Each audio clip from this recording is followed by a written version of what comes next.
views and opinions expressed in the following program are those of the hosts and guests, and not necessarily those of the staff and management of WWDB-TV.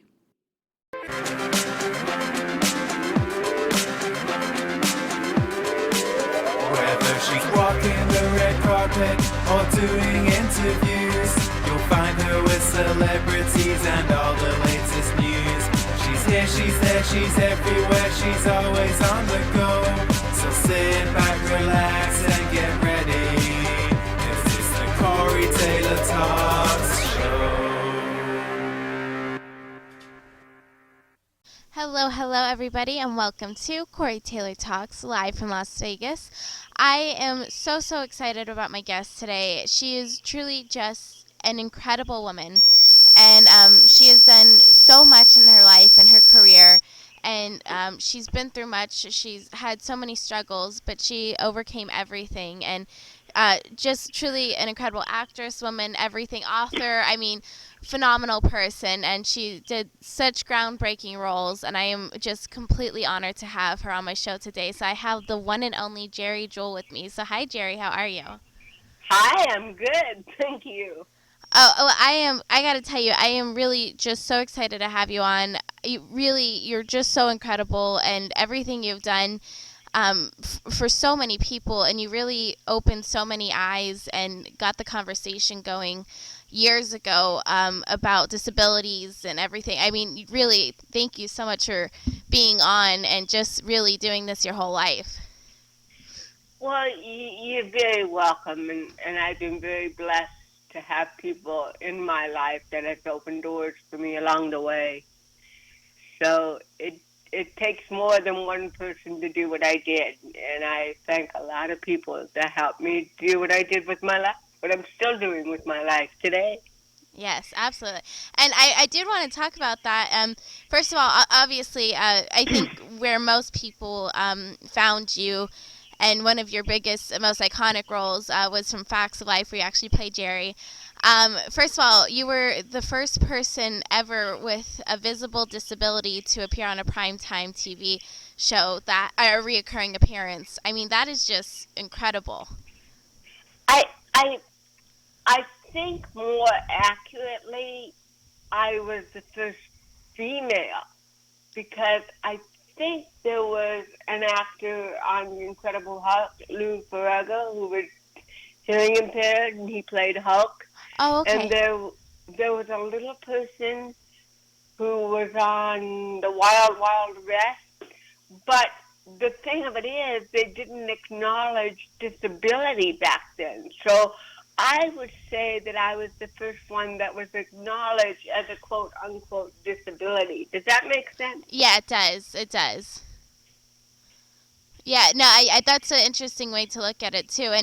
And when you got cast in that role, did you realize how groundbreaking it was at the time, or did it take a while, or when did you figure out how really it truly changed so many lives, and I'm sure helped so many people with disabilities and families with members who have disabilities? I mean, did you realize that at the time, or did it take a while? I did not realize it at the time. It took years for me to understand the impact that it made. I was very young. I was 23 when I got Fact of Life, but I was emotionally probably about 14, 13.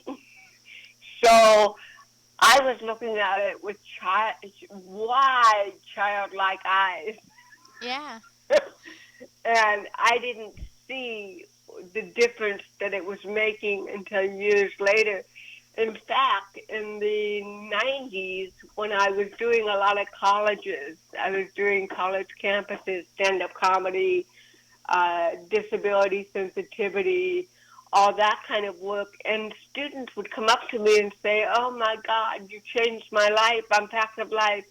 I was suicidal, and I saw you on Fact of Life, and I thought, oh my God, if she can do it, I can do it." So it was really the late 80s, early 90s that I fully became aware of the impact that it made. Wow. No, and I was that like your first major role for you? Like, was that one of your biggest, like your first biggest role that you were excited about? It it was the biggest role. I did another sitcom. I was a guest right before Facts of Life. It was a PBS sitcom called The Righteous Apples, and it didn't get a lot of attention. But believe it or not, that was before Facts. Oh. And that was a wonderful episode of Righteous Apples where I was the girlfriend of a punk rocker, and he took me home to meet his parents, and his parents were really upset, but not because I had cerebral palsy, but because I wasn't Jewish. Oh, It that's funny. Wow. was, but it wasn't, it, back then there was ABC, CBS, and NBC. I mean, Right. those were the big networks. And because it was a PBS, The Righteous Apple, but didn't get the same attention that Facts of Life got. Yeah.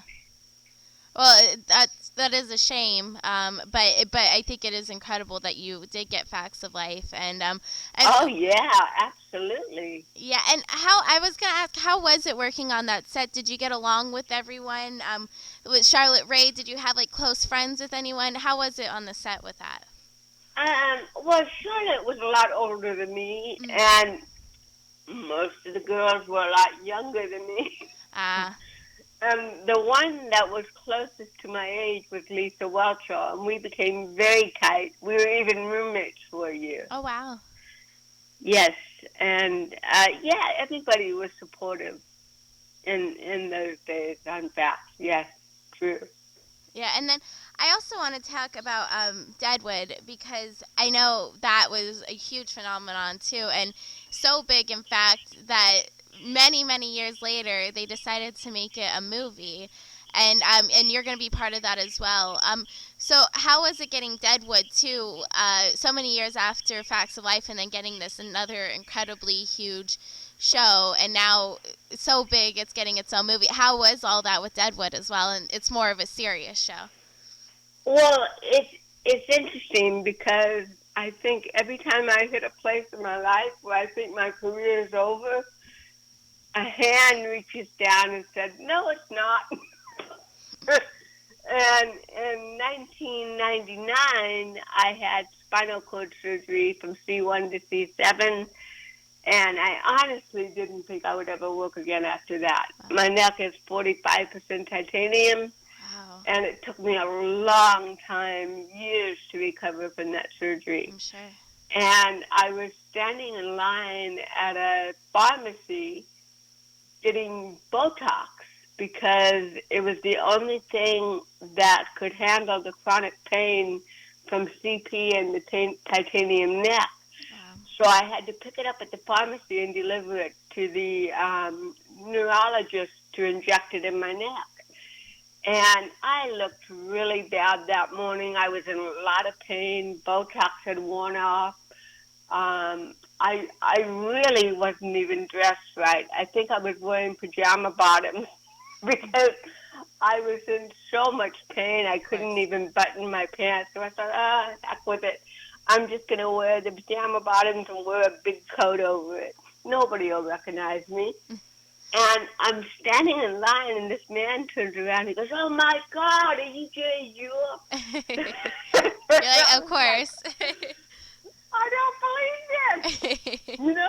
And I was like, "Oh, I don't want to admit I am who I am." Right. But I said, "Yeah, I am." And he said, "Well, I'm a huge fan of yours." And I said, "Well, thank you." He says, "I love you. You've inspired me. You've made me laugh. Oh my God, I can't believe I'm meeting you." And I said, "Well, thank you, sir." And he said, "But I haven't seen you on TV in a long time. What are you doing with your life now?" And I said, "Botox." And he said, "No, seriously." And I said, "Yes, seriously." Right. And he said, "Do you want a series?" I Oh. said, "Excuse me? You heard me. Do you want a television series?" I said, this is a pharmacy, right? and he said, yes. And in case you don't recognize me, my name is David Milch. And I was floored. I knew that name, and I said, David Milch, the executive producer of NYPD Blue? He said, yep. And I said, well, David, I'm flattered that you're a fan of mine and that you love my work, but let's get real. I would make a real shitty cop. And he said, no, I just signed a contract with HBO. I'm doing a new Western called Deadwood. You want to do a Western? And I looked up as far as my titanium neck would let me.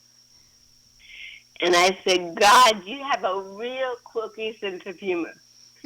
I'm standing here with cerebral palsy, a titanium neck, dependent on Botox, and David Milch wants me to ride a horse. Right. And, you know, that day was magical because he wrote his phone number on a prescription pad for an antidepressant. And the rest was history. Wow. And in fact, I was one of the first characters to be cast on Deadwood by Milch. There was nobody cast at that point. Wow. So you're the original one. Yeah. That's and what are incredible. the odds, you know, of bumping into him in a pharmacy of all places? Well, even the fact that he wrote a part specifically for you so you could be in the show, I mean, that's really just incredible. It was, like I said, it was magical, it was spiritual.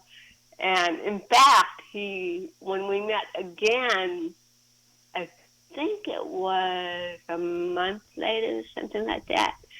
And he had me write the backstory. Oh, wow. So I wrote about 25 pages of backstory for Jewell. And he called me up after he got it, and he said, Geri, you're a wonderful writer. And I said, thank you. I like everything you wrote. Well, 98% of it. And I said, well, what don't you like? Right. And he said, I don't like her name. I don't want her to be Crazy Kate. And I said, but I love Crazy Kate. He goes, no, her name's going to be Jewell. And right when he said that, I thought of Fact of Life. Right. You know, years, decades before, I was Geri, and now I'm Jewell. Yeah. So it was like full circle. It was like, see, you're back. Exactly. No, that's awesome. And I know people just love that show. Like, it was so cool. And for you to be part of it. And then, like I said, I didn't even know they specifically wrote a part for you. I mean, that is just such an amazing thing and unheard of, truly, completely unheard of for someone to just write a part for you. So that's awesome. It is. And I'm a firm believer. I'm not religious, but I'm very spiritual. Right. And I believe that, you know, things happen for a reason, and that David was put in my path and I was put in his path. And we were there to inspire and help one another, and we're still doing it today. Yeah. And ironically, this summer, I had spinal cord surgery again, but this time for my lower back. And the surgeon told me, oh, don't worry about it. You'll be back to your normal in about 3 to 4 weeks. Well, I had the surgery in July, and I still was not back to my normal by mid-September. I was still a part-time wheelchair user, using a walker. Couldn't stand any more than about 5 minutes. And I got the script emailed to me, and I was like, oh, my God, how am I going to do it? So I called David's office, and I said, I need to speak to David Milch. And they said, well, he's not taking any calls right now. Can we leave a message? And I said, yeah. I said, tell him that Geri Jewell called and that I had spinal cord surgery on July 12th, and I'm still not healed from it. And I don't know if I will be by the time filming starts, because I know you're starting up in October. And I'm still a part-time wheelchair user. I'm in physical therapy, occupational therapy, blah, blah, blah, blah, blah, blah, blah. So please tell David that he has my blessings and that he can recast Jewell. Oh. And there was this silence on the line, and she said, "Are you sure you want me to tell him that?" And I said, "Yes, because it's the truth. And I've known David for a lot of years, and he doesn't like surprises. So, he needs to know." Okay. So the next day, David called me, "Geri, I got your message." And I said, "Yeah." And there's only one Jewell, and it's you. And I don't care if we have to get you a wheelchair accessible trailer, if we have to rewrite the script, if we have to, whatever we have to do to make this role work for you, we're going to do it. You're not going to get out of it. Wow. And tears just flowed down my face. I mean, he believed in me, and he wanted to take that risk, and that didn't scare him. Yeah. So it was one of the most challenging roles I've ever had to do in my entire life because the physical pain was so severe. They took such good care of me. They hired a driver to take me to and from the set because I wasn't driving yet. Everything was wheelchair accessible.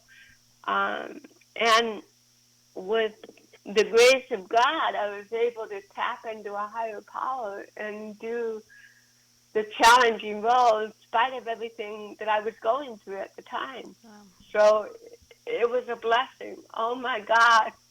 I'm so proud of it. Yes.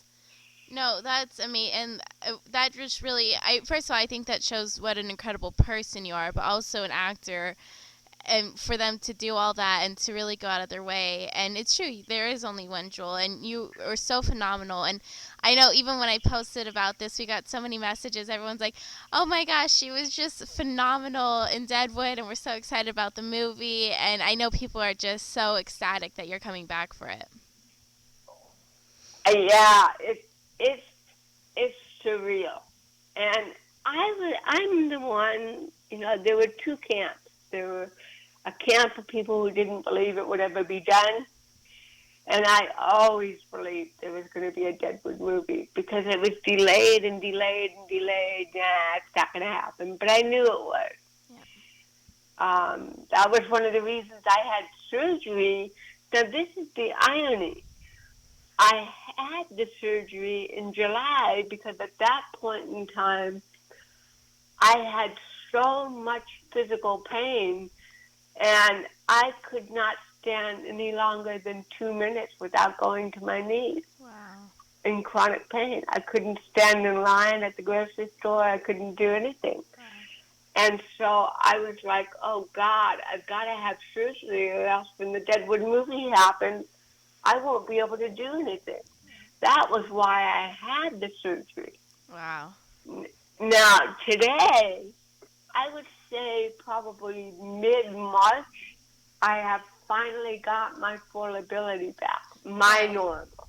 Good. I'm always going to have CP. Right. But I can walk, I can stand.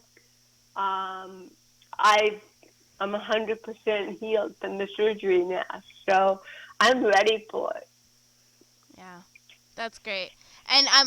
And so what can we expect with the movie? I know people are just and it's coming out so soon, May 31st, less than a month. So what can we expect from it? I know everyone's just ecstatic for it. Oh my God! It's surreal. It's probably one of the best movies. I mean, it tops every episode that was ever done in Deadwood. It's that profound and that incredible.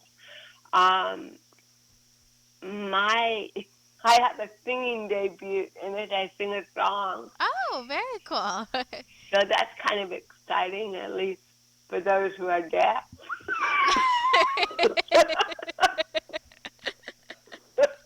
I'm sure you're so funny. That was challenging to sing because God knows I'm not a singer. You're so funny. But I did it. I rose to the challenge. There you go. And being together with that whole cast again, with Ian McShane and Paula Malcolmson and Kim Dickens and Gotti, the list goes on and on. Earl Brown, John Hawkes. I mean, this ensemble cast is phenomenal. Brad Dourif, we all supported one another. And what was really incredible about Deadwood is that there's no ego. None of the actors thought they were better than anybody else, and everybody treated everybody the same with the huge support. It was total absence of ego, which makes the movie phenomenal. Oh yeah, and that's a very rare thing as well. So that I'm sure that did help a lot. It made it so much even better than it should have been. Yeah. It is absolutely. It's very rare in Hollywood, and I can honestly say that this cast does it. Yeah. And we're having the premiere on the 14th, and we're excited about that. I'm also going to Deadwood, South Dakota with some of the cast members for the actual premiere on the 31st, so that should be a trip. And to be in actual Deadwood when it airs. Right. That's so cool. And yeah, I mean, I'm sure people are so excited. What an amazing man David is, and the whole cast just sounds phenomenal. And for them to pull out this awesome film, I know people are just really excited about it, like really, really excited. And so May 14th, did you see it at all yet, or is May 14th going to be the first day you're going to see it? I saw a little bit of it, my singing part. Probably the one you were least excited to see, right? That's all I wanted to see. Oh, okay. I'm kidding. Yeah. I tell you one thing, I won't win a Grammy for it. Oh, you never know. You never know. That's funny. Stranger things have happened. That's right. That's right. And I do want to talk a little bit about, I know a few years ago, you released a book that has just rave reviews. I mean hundreds of 5-star reviews. I know people just loved it. It's called I'm Walking as Straight as I Can. And I know that itself too was groundbreaking, the book, and people just loved it and they learned so much about it. And you went through so much in your life and you just overcame everything and you truly came out on top, and you just are an amazing icon that people can really look up to. So I do want to talk a little bit about that as well. So what inspired you to actually write a book about your life? Well, again, like I said, my whole career has been long periods of no work. Okay. And like I said, I honestly didn't think I would work again. So after Deadwood ended, I thought, oh, I might as well write a book.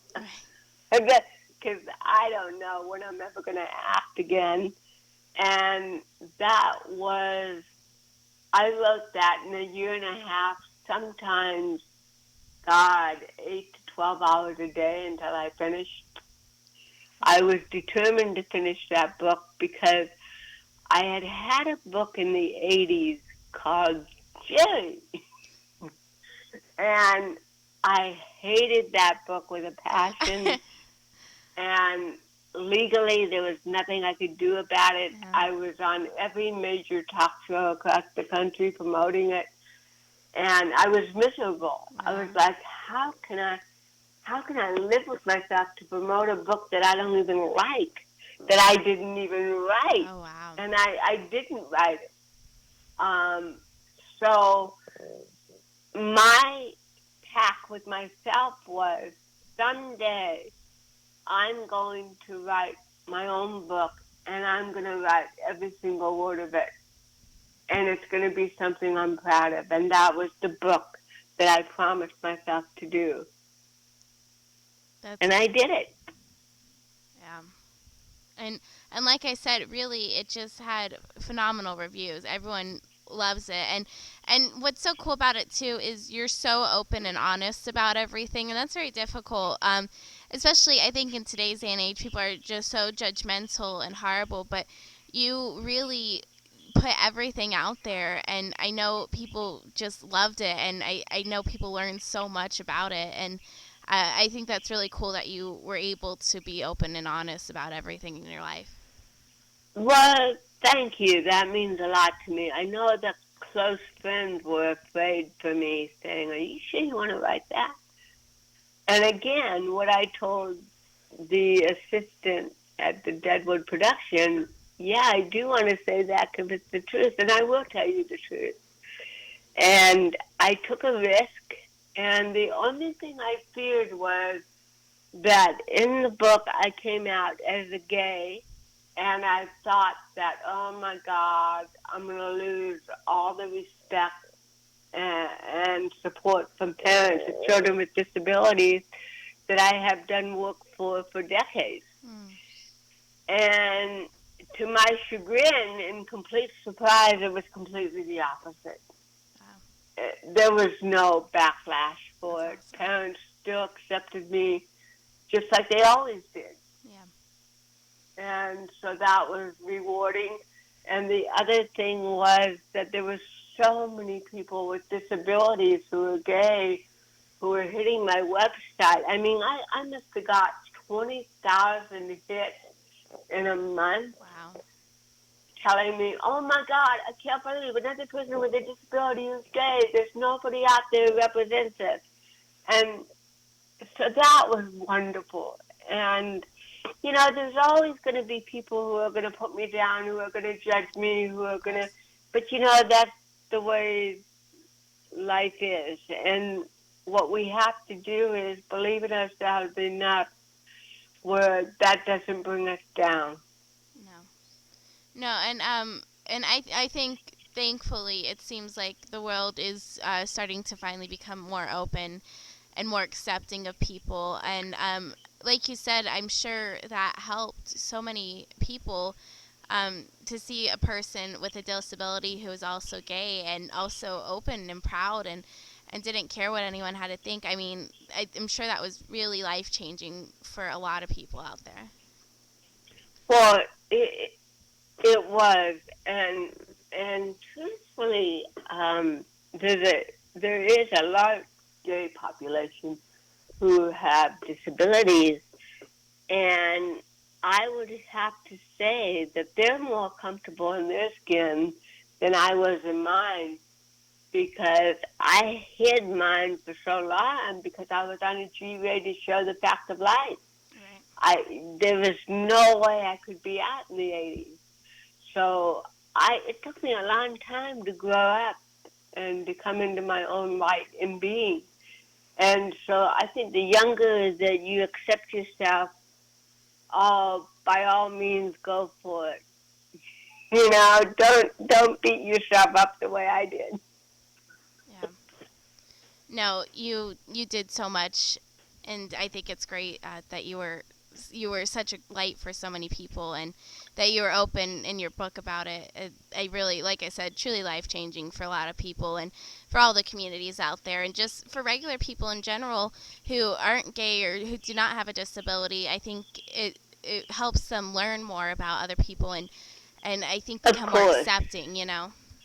Of course it does. And truthfully, all of us have disabilities. It's just that some show more than others. Right. And that's the truth. I mean, we're really talking about all humanity. You know, I've had cerebral palsy since I was born, and truthfully, there are much more severe disabilities in my mind, like hatred and prejudice, deception, hypocrisy, greed. These things in my mind are disabilities of the spirit. And that's what we're fighting against now. And so we have to recognize that all of this is a part of the human condition, and we have to believe that we can heal each other and keep going, because love is the answer. Yes.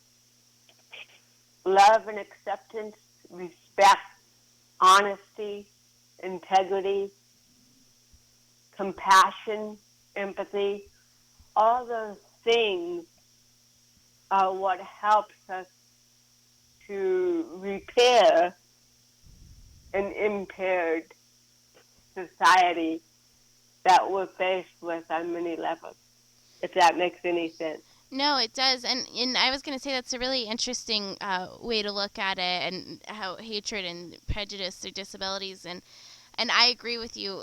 We just need so much more positivity and love and acceptance in this world, and I think the internet's good in some ways because it shows that there's good people out there, and I think I really in my heart and soul believe there's a lot more good people than bad.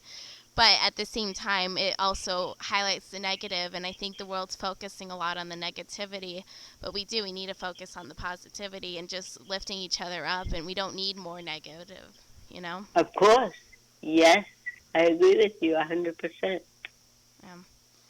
And I want to talk a little bit more about Deadwood, the movie, because I know, like I said, it's so close, and I know everyone's getting so anxious about it. Did you have any favorite on-set story from it?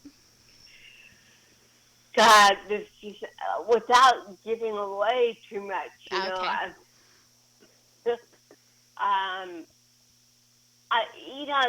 The fact that Jewell is still alive and still thriving 10 years later is amazing. Yeah.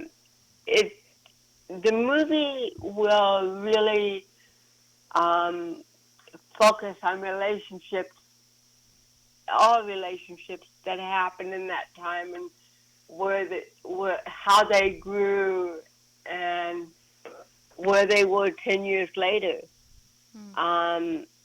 My relationship with Al is fascinating in the movie because we've always had an interesting relationship,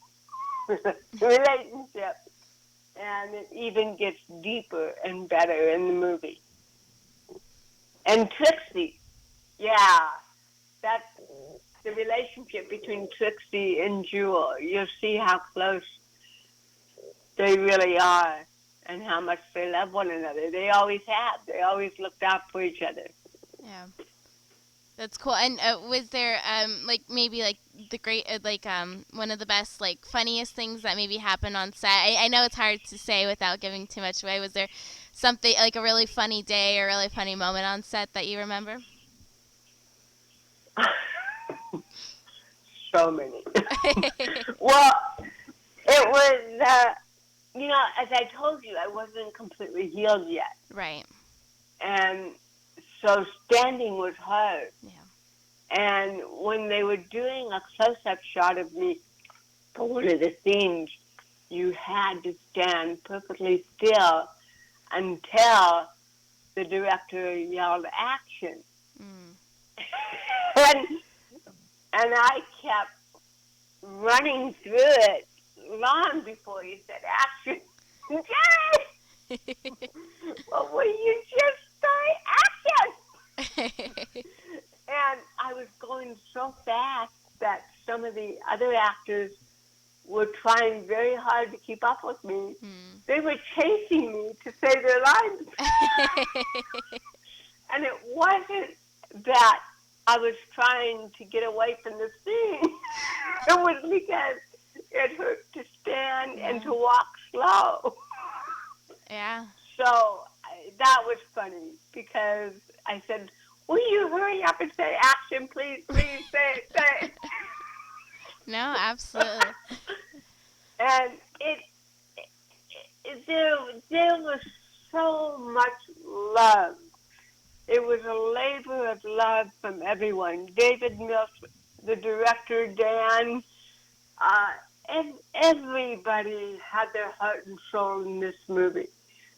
I mean, Molly Parker flew down to do the role from another series that she was working on because there was no way she wasn't going to be a part of this. We're family. It was a huge Deadwood family, and I think that's what's going to come across on screen. Yeah. No, and I know, like I said, just people are so excited about this, and it sounds like it's going to be so much fun, and that's so cool to hear that everyone still gets along and are still in contact with each other, and it still is like a family. And I think, like you said, I think that will make this movie even so much better, and people will just be floored, it sounds like. Oh yeah, absolutely. The light that this movie, it's funny because Deadwood is kind of a dark show.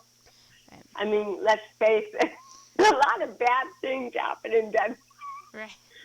but there's a light that comes through. And that's what people are going to get from this movie is the light and bringing it all together. It promises the closure that the fans and the cast never got when it ended in 2006. Right. And so you think it does really bring that whole closure then? I think it does. Yeah, absolutely. Yeah. And I have to say, Jerry, you, as everyone can tell, you have a great personality, and I think it's so cool that you're doing stand-up comedy and everything.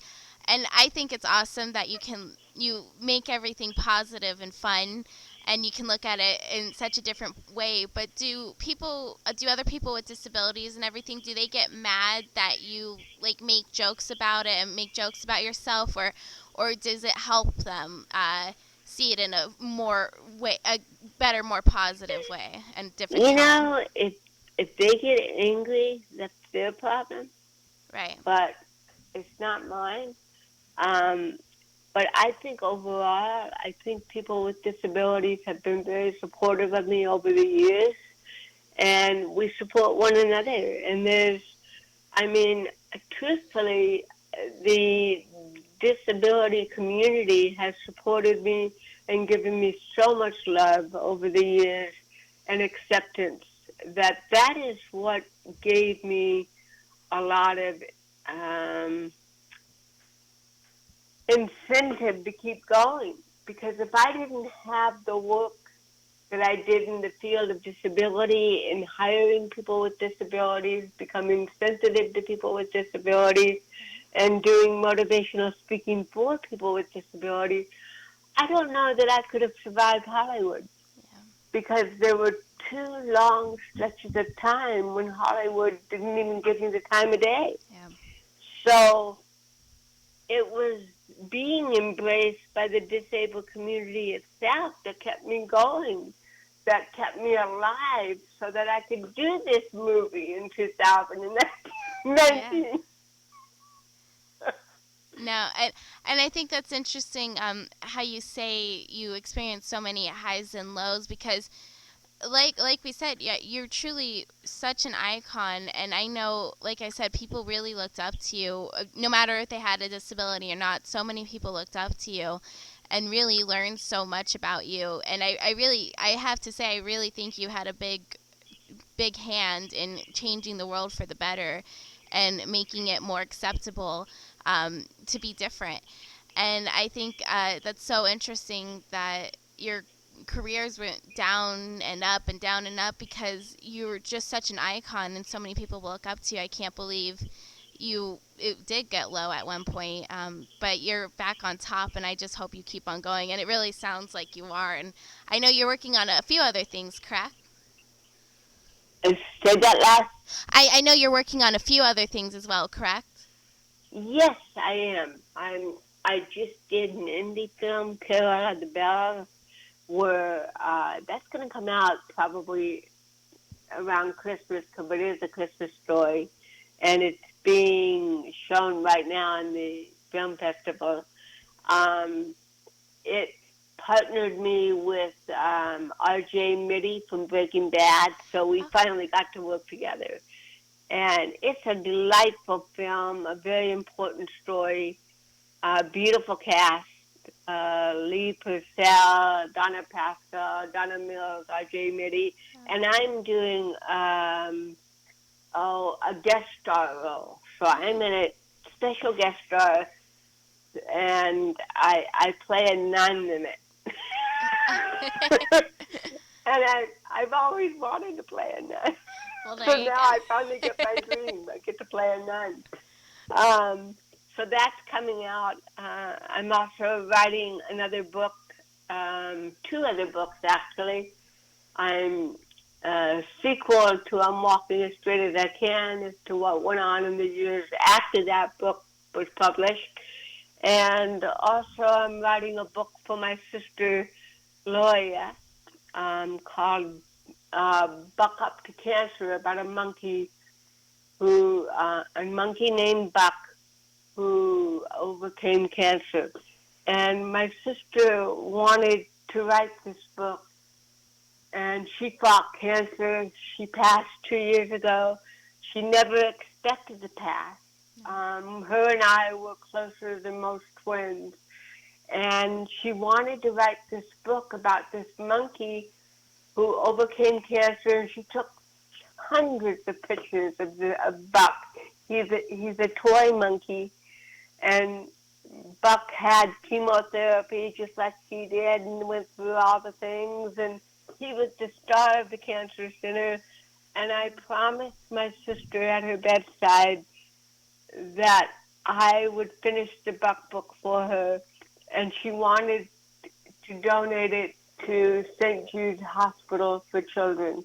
And I will complete that promise for Gloria, my sister. First, I'm very sorry for your loss, but what an incredible way to honor her. I'm sure she is just so proud that you're doing this. What a really cool thing, and it sounds like a great story as well. Oh, it's a delightful story. Buck has had an incredible life after he overcame cancer. He even, I took tons more pictures of Buck. He even met all the stars of Deadwood. He was allowed on set. Not a lot of people were allowed on set, but Buck was. So Buck has had a very interesting life. It sounds like it. How cool. How cool. Now, and the other book as well, the sequel to I'm Walking as Straight as I Can. Yes, I am working on that as well. That sounds great as well. I'm sure people would love to keep up to date more with you and how much you've gone through since then. Yeah, there's a lot of life that happened since that book was published in 2011. Yeah. Well, I do. Before we go to, I wanted to ask a little more about you. Just more fun things, maybe nothing that has to do with your life story or anything, but just a little more so we can get to know a little bit more about you. Is that okay? Yeah. Okay, cool. Ask me what you want. All right. So the first one, just to know a little more, is if you could have dinner with anybody, dead or alive, who would it be? Oh, God. Oh, there's so many people that pop into my head, but truthfully, Eleanor Roosevelt. Oh, yeah. And do you look up to her a lot?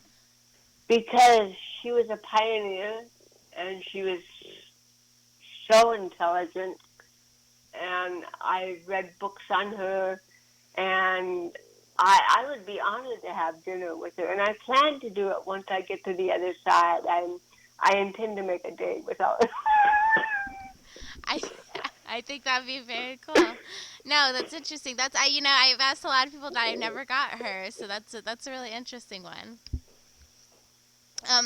What's the best no you've ever been given? What is the best No? I didn't. What's the best no you've ever been given? So, like, NO, what's the best no you've ever been Oh, the given? best no I've ever been given. You know, uh, gosh, my mind just, you know, truthfully, I can honestly say that every no has been a gift because for every no, there is a yes eventually. And I would have to say that the fact that I could not, okay, here's a good no that I loved, was when I flunked algebra for the third time in college. And the instructor was heartbroken because he knew how hard I tried to pass it. This was my third time trying to pass this class. And he said, I'm sorry, I just can't let you pass it because if I did, it would be because for the wrong reason, because you have cerebral palsy and I know how hard you worked. But truthfully, you didn't pass the class. And I think he did me a favor because, you know, it was that third time of failing algebra, it moved me more in the direction that I really wanted to go in, and that was show business. I wanted to be an actress. I wanted to be a comedian. Yeah. And if I had gotten through college, you know, and got my degree in psychology, which I was originally going after, who knows what I would have done. I probably would have been a clinical psychologist or a social worker, but I wouldn't have gone into the industry. I think every time a door was slammed in my face, I was going, oh, God, what am I going to do? I have to do stand-up now. That's funny, but that's a great answer, and that did truly not only change your life, but it changed a lot of lives, and it pushed you in the direction that you were truly meant to go, and you just kicked butt, and I know truly life changing roles you've done, and just incredible, and you're an incredible actor as well, so that's awesome. Well, in a way, if you think about it, you know, I wanted to be a clinical psychologist when I was in college. And I did become a psychologist, Yeah. but in a different way. Because a lot of my stand-up and my messages are rooted in psychology. Yeah. No, and that's true. And I know a lot of people, even though they shouldn't be, a lot of people don't really want to seek help or go to therapy or anything. So in a way, that is an escape for them, and you really bring away that is true. You are in a different way, absolutely, but you are in a way a therapist. So many people, I'm sure. Yes, I wasn't totally off the mark. No, you weren't. And then the final question, just to get to know a little bit more about you. It's a little difficult, but if you could redo a movie and you were the lead, what movie would you redo and who would your co-star be? Oh, gosh. Oh, my. You should give me these questions in advance to have me think about it. Gosh, a movie that I could redo. You know, when I was younger, there was a movie called The Enchanted Cottage. And I suppose I could probably still do that role of this girl who worked in the Enchanted Cottage. I would love to be in that film if they could redo it. I think I still look young enough to pass.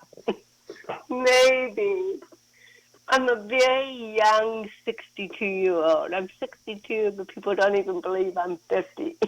There you go. There you go. No, that would be a perfect role. And then who would your co-star be? Pardon? And who would your co-star be? Who would my co-star be? Oh, probably, gosh, it has, George Clooney? No, Okay. he would be too old now. You know, we no, because the the girl is probably in her 20s and the guy is probably in his late 20s. So, God, I can't even think of of a movie where oh, I cannot think. Well, you could redo it, so maybe you could be a little older age, and then you could have it like Maybe that. she falls in love with an older man. There you go. It's been done before. Oh yeah, and I think anyone can fall in love with George Clooney, right? Maybe Brad Pitt. That. There you go. There you go. There I go. Perfect movie. Actually, I met Brad Pitt when I was on Back to Life. Oh really? Yeah, I wasn't on the show then. I was visiting when Cloris Leachman was on it, and we were all in her dressing room gabbing and everything. And Harlan Bowl, who is my publicist, came in, and Brad Pitt, he was not known at the time. He was not well known, but he begged Harlan to take him to the Fact of Life set because it was one of his favorite shows. And we all met him in Cloris Leachman's dressing room. Wow. Wow. How funny. How funny.